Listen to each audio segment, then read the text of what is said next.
ఎంత ఘోరం అంటే హైదరాబాద్ పక్కన ఉన్నటువంటి ఈ జిల్లాలో 32 లక్షల మంది ఉంటే ఒక్కటంటే ఒక్కటి కూడా హాస్పిటల్ మంచిది పెద్దది లేదు. అసలు 100 బెడెడ్ హాస్పిటల్ కూడా లేదు.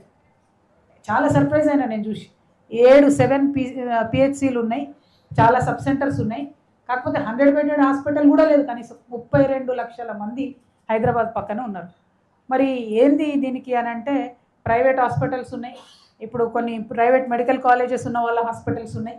అవి తప్పితే మళ్ళీ మొత్తం అందరూ కూడా ప్రైవేట్కి పోవాల్సిందే. సిజేరియన్ అయితే ఎక్కడి వాళ్ళైనా గాంధీకి రిఫర్ చేస్తున్నారు. నిన్న మేము జవహర్ నగర్లో చూసినాం, ఇవాళ ఇప్పుడు కేపీహెచ్బి దగ్గరికి పోయి చూసినాం.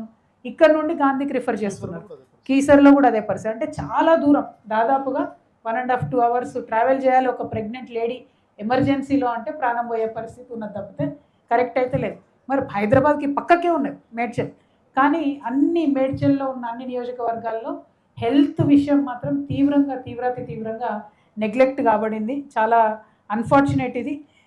గవర్నమెంట్ హాస్పిటల్ అయితే ఒక్కటి కూడా లేదు 100 పడకలు. కాబట్టి మేడ్చల్ జిల్లాకు ప్రత్యేకంగా ఒక్కొక్క నియోజకవర్గం చాలా పెద్దగా ఉంది. అందుకే మేము ఆల్మోస్ట్ ఒక్కొక్క రోజు ఒక్కొక్క నియోజకవర్గం పెట్టుకునే పరిస్థితి వచ్చింది.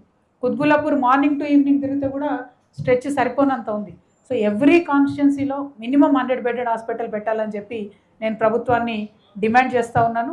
అందులో గైనెక్ ఉండాలి, అన్నీ ఉండాలి, కానీ 100 బెడెడ్ హాస్పిటల్స్ అయితే ఖచ్చితంగా ప్రతి నియోజకవర్గంలో కూడా పెట్టాలని చెప్పి నేను కోరుతూ ఉన్నాను.